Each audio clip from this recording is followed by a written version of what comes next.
সুতयुवाच यं प्रव्रजन्तमनुपेतमपैतकृत्यं द्वैपायनो विरहकातरया जुहाव उत्रेति तन्मयतया तरुरेवुनेदु स्तं सर्वभूतहृदय मुनिमानतोऽस्मि यशानुभावमखिल श्रुतिसारमेक मध्यात्मदीपमतितीतिर्शताङ्गमन्धम् संसारिणां करुणायाहं पुराणगुह्यं तङ्वेशसूनुमुपयामि गुरुमुनीनां। ব্যাসদেব বললেন, হে শৌনকাদি ব্রহ্মজ্ঞ ঋষিগণ, এই প্রশ্ন শুনে রোমহর্ষণের পুত্র অগ্রশ্বরার খুব আনন্দ হলো। তিনি ঋষিদের এই মঙ্গলময় প্রশ্নের প্রশংসা করে তিনি উত্তর দিতে আরম্ভ করলেন। সুতমুনি বললেন, সুখদেবের তখনও উপনয়ন সংস্কার হয়নি, তাই তার কোনো লৌকিক বা বৈদিক কর্মানুষ্ঠানের সুযোগ নেই। এই অবস্থায় তিনি একলাই সন্ন্যাস গ্রহণের উদ্দেশ্যে চলে যাচ্ছিলেন। তা দেখে তার পিতা ব্যাসদেব বিরহে কাতর হয়ে হে পুত্র, হে পুত্র, হে পুত্র বলে উচ্চস্বরে ডাকতে লাগলেন। সেই সময়ে বৃক্ষ সকল যেন সুখদেবের সঙ্গে একাত্মবোধ করে তার হয়ে উত্তর দিয়েছিল, সেই সর্বভূতময় সুখদেবকে আমি নমস্কার করি। তিনি শ্রীমদ্ ভাগবত অত্যন্ত গোপনীয় রহস্যাত্মক পুরাণ। এই পুরাণ শ্রীমদ্ ভাগবত স্বরূপকে অনুভব করায় এবং সমস্ত বেদের সারাৎসার। সংসার চক্রের আবদ্ধ জীব যারা এই অজ্ঞান অন্ধকার থেকে পার হতে চায় তাদের কাছে আধ্যাত্মিক তত্ত্ব প্রকাশক এ এক অদ্বিতীয় প্রদীপ স্বরূপ।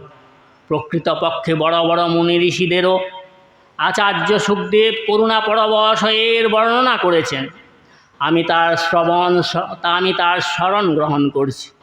মানুষের মধ্যে সর্বশ্রেষ্ঠ ভগবানের অবতার ঋষি নরনারায়ণ, দেবী সরস্বতী এবং ব্যাসদেবকে আমি প্রণাম করে অন্তরের সমস্ত বিকার দূর করে এই শ্রীমদ্ ভাগবত মহাপুরাণ পাঠ করা একান্ত কর্তব্য। নারায়ণং নমস্কৃত্যং নরং চৈব নরোত্তমং দেবীং সরস্বতীং ব্যাসং ততো জয় মুনিরয়ে।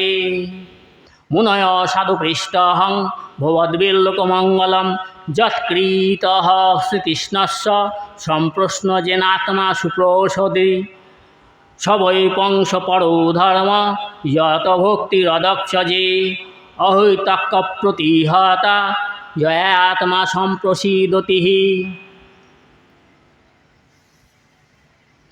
হে ঋষিবৃন্দ, সমগ্র জগতের কল্যাণকারী অতি সুন্দর প্রশ্ন আপনারা আমাকে জিজ্ঞাসা করেছেন, কারণ এই প্রশ্ন শ্রীকৃষ্ণ বিষয়ক এবং এর দ্বারা পরিপূর্ণভাবে আত্মশুদ্ধি হয়।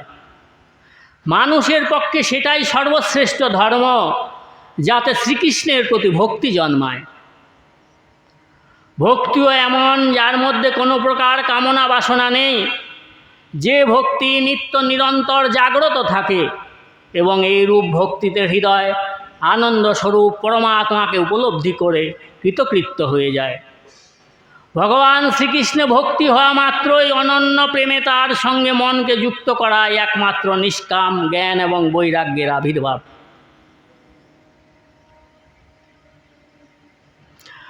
বাসুদেবে ভগবতী ভক্তিযোগ প্রয়োজিতঃ জনয়ত্তাসু বৈরাগ্যং জ্ঞানং চ যদহৈতুকম ধর্মসনুষ্ঠিতাং পুংসাং বিষ্কক্ষেন কথাসুজ নোৎপাদয়েদ যদিরোতি শ্রময়েব হি কেবলম।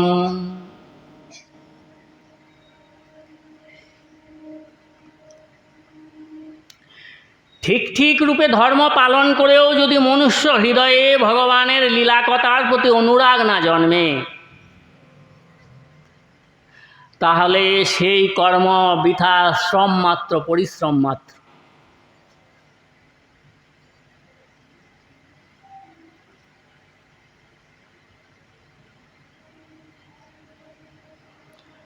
ধর্মস্যপবর্গস্য নার্থার্থায়োপকল্পতে নাথস্য ধর্মৈকান্তস্য কামলাভায় হি স্মৃতঃ কামস্যনেন্দ্রিয় প্রীতির লাভ জীবিত যাবতা জীবস্য তত্ত্ব জিজ্ঞাসা নাট্য যশ্চেহ কর্মবিহি। ধর্মের ফল হলো মোক্ষ। মোক্ষ শব্দের একমাত্র অর্থ হলো ব্রহ্ম সাক্ষাৎকার।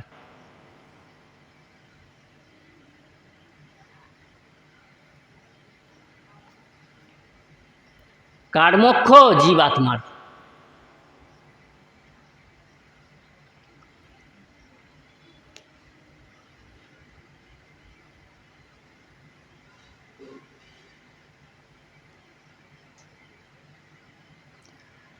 তার ফল অর্থ লাভ নয়, মোক্ষের ফল অর্থ লাভ করা নয়।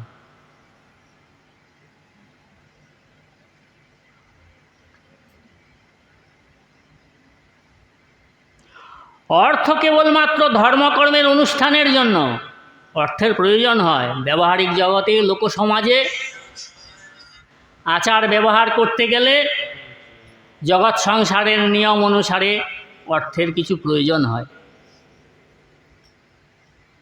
তো কিসের জন্য? অর্থ কেবলমাত্র ধর্মকর্মের অনুষ্ঠানের জন্য। ভোগ বিলাস বা ভোগার্থ লাভ ধর্মকর্মের ফল নয়। ইন্দ্রিয় তৃপ্তির বিষয় ভোগের ফল নয়। বিষয় ভোগ প্রয়োজন কেবলমাত্র জীবন নির্বাহের জন্য।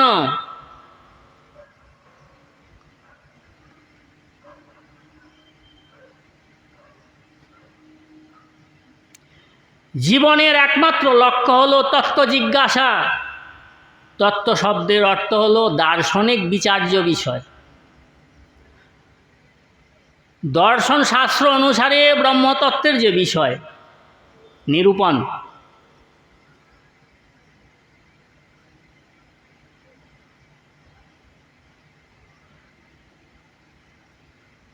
ব্রহ্মতত্ত্ব, ভগবত তত্ত্ব এবং আত্মতত্ত্বকে দর্শন শাস্ত্র অনুসারে নিরূপণ করতে হবে। নিজের ব্যক্তিগত মনের কল্পনায়, নিজের ব্যক্তিগত মনের যে ভাব ধারণা, এগুলোর দ্বারায় পরমাত্ম তত্ত্ব নিরূপণ হয় না। দর্শন শাস্ত্র অনুসারে পরমাত্ম তত্ত্ব নিরূপণ হয়, ভগবত তত্ত্ব নিরূপণ হয়। দর্শন শাস্ত্র অনুসারে দার্শনিক সিদ্ধান্তের দ্বারায় বিচার করা হয়। তো জীবনের একমাত্র লক্ষ্য হলো কি? ব্রহ্ম সাক্ষাৎকার লাভ করা, পরমাত্মা সাক্ষাৎকার লাভ করা, আর ভগবত সাক্ষাৎকার লাভ করা।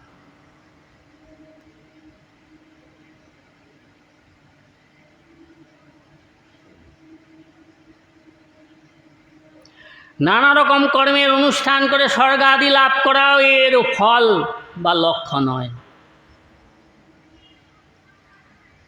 ভগবত তত্ত্ববেত্তাগণ, ব্রহ্মতত্ত্ববেত্তাগণ, আত্মতত্ত্ববেত্তাগণ জ্ঞাতা আর জ্ঞেয়ের অভেদ অর্থাৎ অখণ্ড অদ্বিতীয় সচ্চিদানন্দ স্বরূপ জ্ঞানকেই তত্ত্ব বলে থাকেন। তত্ত্ব শব্দের অর্থ কি?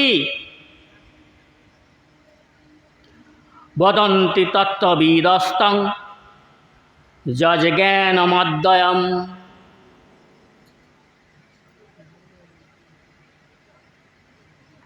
ব্রহ্মেতি পরমাত্মেতি ভগবানিতি শব্দতে।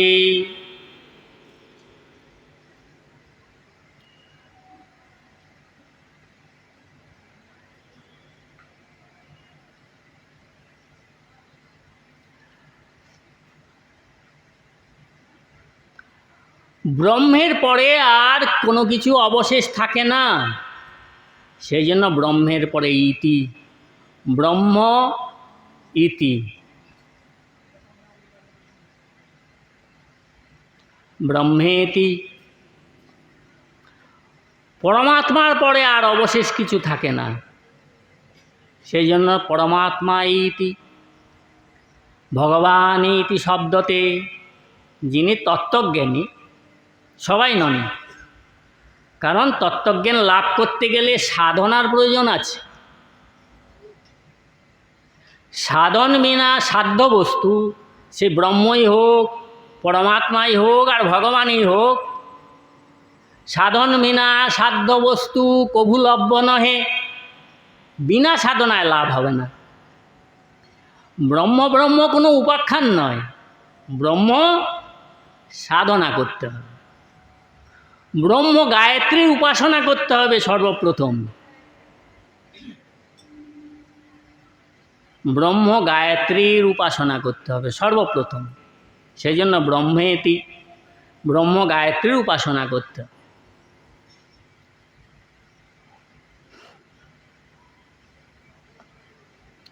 তারপর পঞ্চকলাত্মক যে ব্রহ্মবীজ, অ উ এবং ম, চন্দ্র এবং বিন্দু, এটা হচ্ছে বৈকুণ্ঠপতি নারায়ণের ব্রহ্মস্বরূপ।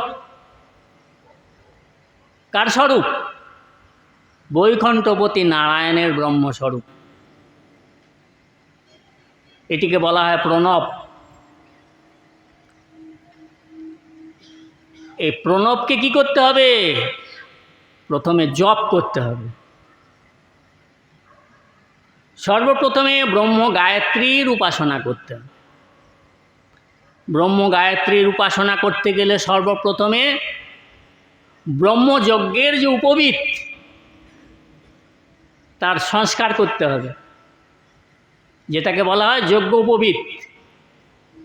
তো যজ্ঞ কিসের যজ্ঞ? ব্রহ্মযজ্ঞের উপবীত ওটা। তারপর ব্রহ্ম গায়ত্রীর উপাসনা করতে হবে। যিনি ব্রহ্ম গায়ত্রীর উপাসক, তিনি তার অর্থ বোঝেন।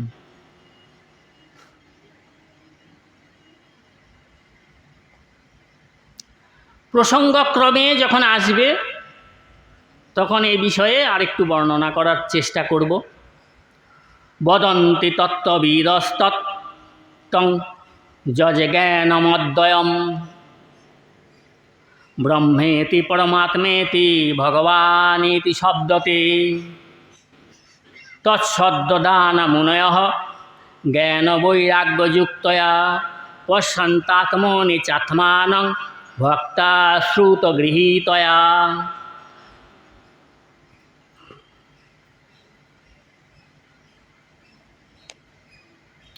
সেই তত্ত্বকে কেউ কেউ বলেন ব্রহ্ম, অর্থাৎ ব্রহ্মবেত্তাগণ বলেন ব্রহ্ম। কেউ কেউ বলেন পরমাত্মা, অর্থাৎ অষ্টাঙ্গ যোগীগণ বলেন পরমাত্মা। এবং কেউ কেউ বলেন ভগবান, অর্থাৎ ভগবানের ভক্তগণ বলেন ভগবান। ভক্তি মার্গে বলেন ভগবান, যোগ মার্গে বলেন পরমাত্মা, জ্ঞান মার্গে বলেন ব্রহ্ম।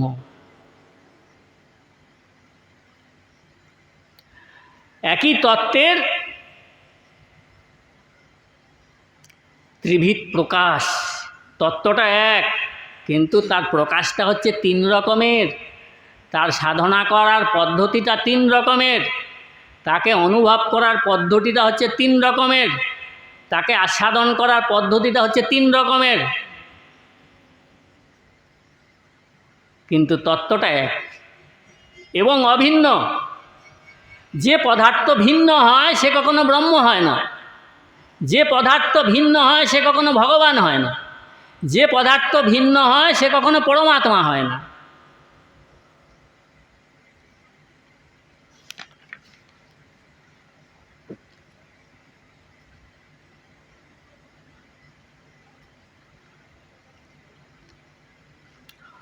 অথো পুম্ভীর দ্বিজশ্রেষ্ঠ বর্ণাশ্রম বিভাগশ সনুষ্ঠিতস্য ধর্মস্য সংসিদ্ধির হরিতোষণম। হে শৌনকাদি ঋষিগণ, নিজ নিজ বর্ণ ব্রাহ্মণ, ক্ষত্রিয়, বৈশ্য, শূদ্র এবং নিজ নিজ আশ্রম অনুসারে ব্রহ্মচর্য, গার্হস্থ্য, বানপ্রস্থ এবং সন্ন্যাস, আর অন্যান্য যে সমস্ত বর্ণ আছে তারা হচ্ছে শূদ্র বর্ণের অধীন। আরও অন্যান্য বর্ণ আছে, অন্তজ আছে, খস আছে, যবন আছে, এদেরকেও শূদ্র বর্ণের অধীন। শূদ্রের বর্ণের থেকে এগুলো উৎপত্তি হয়েছে। এগুলো জাতি নয়, উপজাতি, মানে জাতিরও শাখা প্রশাখা। তো তাদেরকে শূদ্র বর্ণের অধীনই রাখা হয়েছে। অথ পুম্ভীর দ্বিজশ্রেষ্ঠা বর্ণাশ্রম বিভাগসহ সনুষ্ঠিতস্য ধর্মস্য সংসিদ্ধির হরিতৌষণম।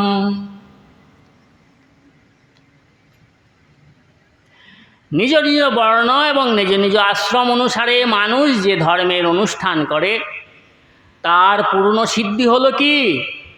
কেবলমাত্র শ্রীহরির প্রীতি সম্পাদন, বিষ্ণু প্রীতি কামনায়া, কেবলমাত্র শ্রীহরির প্রীতি সম্পাদন। তস্মাদেকেন মনসা ভগবান সাত্ত্বতাং পতিঃ শ্রোতব্য কীর্তিতব্যশ্চ দেহ পূজ্যশ্চ নিত্যদাহ। তাই একাগ্র মনে ভক্তবৎসল ভগবানের নিত্য নিরন্তর শ্রবণ। নিত্য নিরন্তর কি শ্রবণ? সর্বপ্রথমে ভগবানের নাম, সর্বপ্রথমে হচ্ছে ভগবানের নাম, তারপর হচ্ছে ভগবানের গুণ।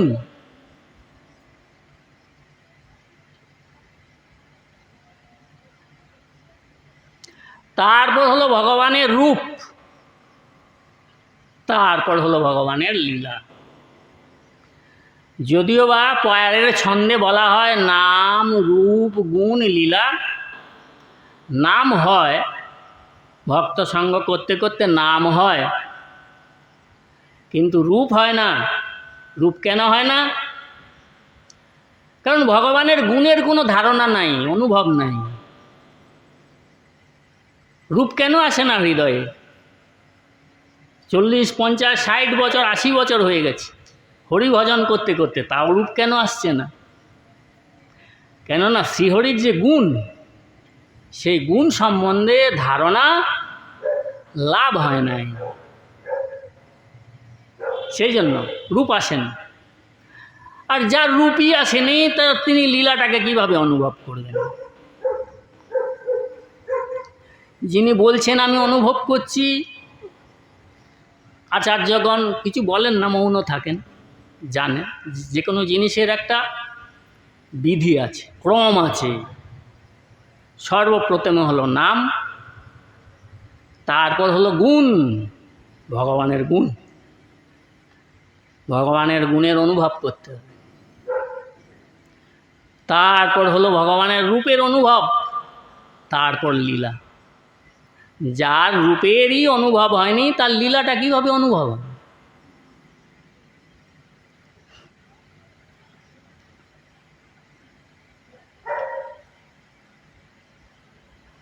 শ্রবণম কীর্তনম।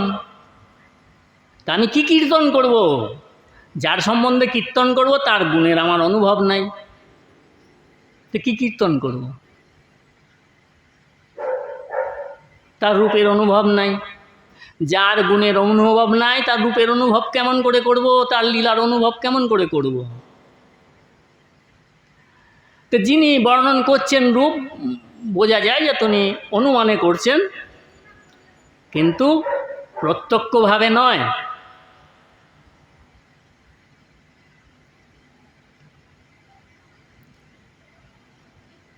শ্রবণম কীর্তনম ধ্যানম।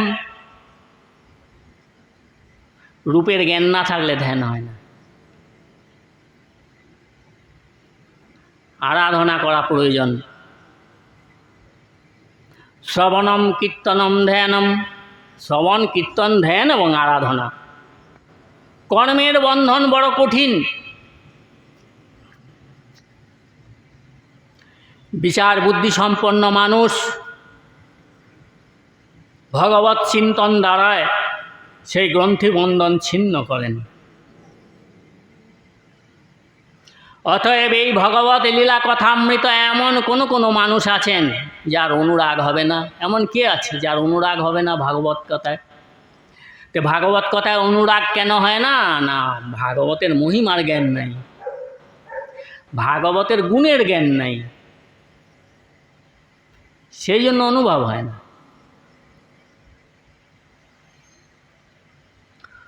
শুশ্রূষ শ্রদ্ধানশ্চ বাসুদেব কথা রুচি সনমহত শোভয়া বিপ্রাহ পূর্ণতীর্থা নিষেবনা। হে বিপ্রগণ, হে শৌনকারী ঋষিগণ, পবিত্র তীর্থে বাস করলে মহৎ সেবা, তারপর শ্রবণের ইচ্ছা, তারপর শ্রদ্ধা হয়, তারপর ভাগবত কথায় রুচি জন্মে। ভগবান শ্রীকৃষ্ণের যশগাথা শ্রবণ কীর্তন দুই অত্যন্ত পুণ্যকারী। তার লীলা কাহিনী শ্রবণকারীর হৃদয়ে তিনি প্রকাশিত হন এবং তার অশুভ সমস্ত কামনা বাসনাকে বিনাশ করেন, কারণ তিনি সজ্জনদের অত্যন্ত নিত্যহিতকারী। শৃণ্বতাং শকতাং কৃষ্ণং পুণ্যশ্রবণ কীর্তনঃ হৃদন্তস্তৈয় বদরাণি বিদোনোতি সহিত শতাম।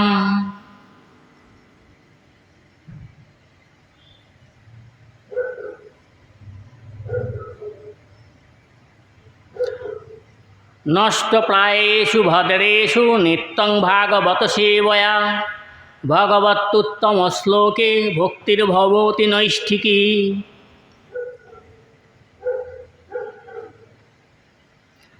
নিরন্তর ভগবত ভক্তদের পরিচর্যা দ্বারায়, শুধু ভগবানের নয়, কারণ মহৎ কৃপা ছাড়া ভগবত প্রেম, ভগবত ভক্তি, ভগবত তত্ত্বজ্ঞান, আত্মতত্ত্বজ্ঞান, ব্রহ্মতত্ত্বজ্ঞান লাভ হবে না। কেন হয় না? না, মহাত্মার হৃদয়ে ভগবৎ স্মৃতি জাগ্রত, ব্রহ্মস্মৃতি জাগ্রত, আত্মস্মৃতি জাগ্রত। তার সংস্পর্শে, শাস্ত্রসম্মতভাবে তার সংস্পর্শে এসে শাস্ত্রসম্মত সেবা লাভ করলে মায়াবদ্ধ জীবের মধ্যেও ব্রহ্মচেতনার সংস্কার আসবে, আত্মচেতনার সংস্কার আসবে, ভাগবত চেতনার সংস্কার আসবে। সেই জন্য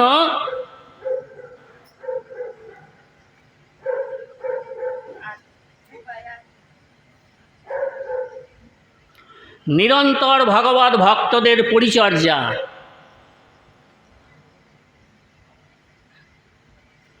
অর্থাৎ তার আদেশ পালন করা, শাস্ত্রীয় আদেশ পালন করতে হবে, তার অনুগত হয়ে সাধন করতে হবে, ভজন করতে হবে। তবে নিরন্তর ভগবত ভক্তদের পরিচর্যা দ্বারা অথবা শ্রীমদ্ ভাগবতের শ্রবণ দ্বারা, এটি হচ্ছে শ্রবণ ভক্তি, এবং ভগবানের রূপ গুণ লীলা কীর্তনাদির দ্বারায় কি হয়? যখন ভক্তিযোগের যে প্রতিবন্ধক অমঙ্গলসমূহ বিনষ্ট হয়ে যায়, তখন পবিত্র কীর্তি ভগবান শ্রীকৃষ্ণে কি হয়? নিশ্চলা ভক্তি জাগ্রত হয়। তখন আর মন বিচলিত হয় না, বুদ্ধি বিচলিত হয় না।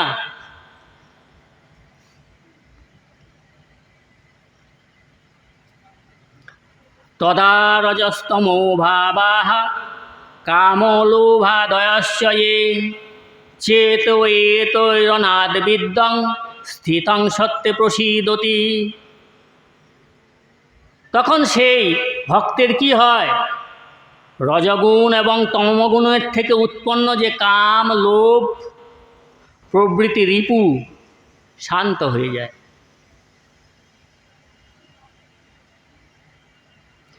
মন এদের থেকে মুক্ত হয়ে সত্যগুণে প্রতিষ্ঠিত হয়। নির্মল হয়, মায়ার আবরণ বিদূরিত হয়। এবং প্রসন্ন মনস ভগবদ ভক্তিযোগতঃ ভগবত্তত্ত্ববিজ্ঞানং মুক্ত সঙ্গস্য জায়তে। প্রেমময়ী ভক্তির প্রভাবে তখন সংসার সাগরের সমস্ত যে আসক্তি, সেই আসক্তি শেষ হয়ে যায়, হৃদয়ে আনন্দ ভরপুর হয়ে যায়। তখন ভগবানের তত্ত্ব আপনা থেকে অনুভব হয়, আপনা থেকে অনুভব হয় স্বয়ংক্রিয়ভাবে।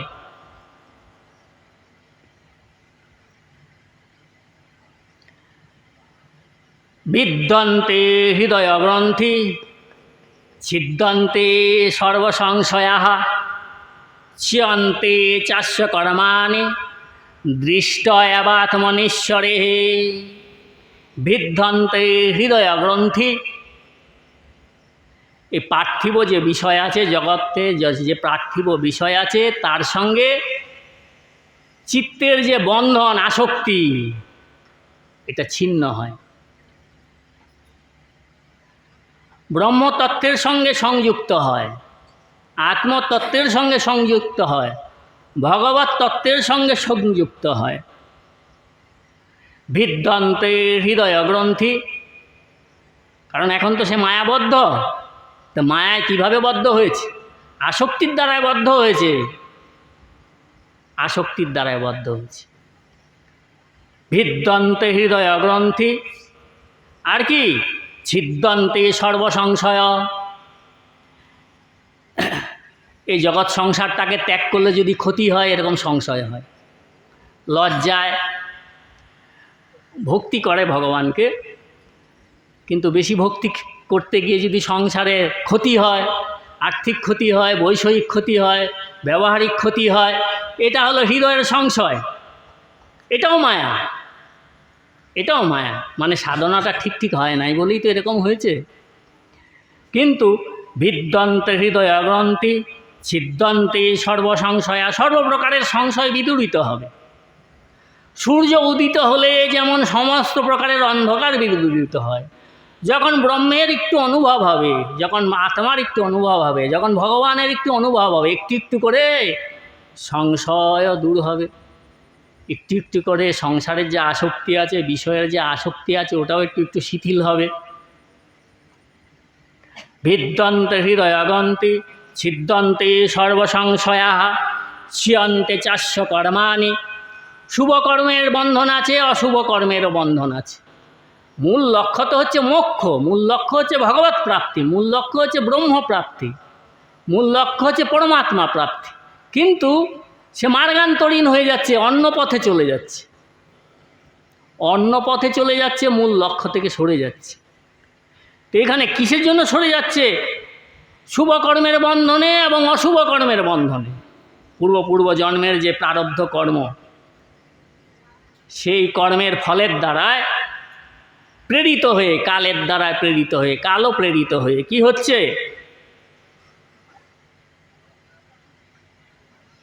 চ্যন্তে চাস্য কর্মাণি দৃষ্ট এবাত্মনীশ্বরে। দৃষ্ট এবং আত্মম ঈশ্বরে, তখন আত্মদৃষ্টি লাভ হয়,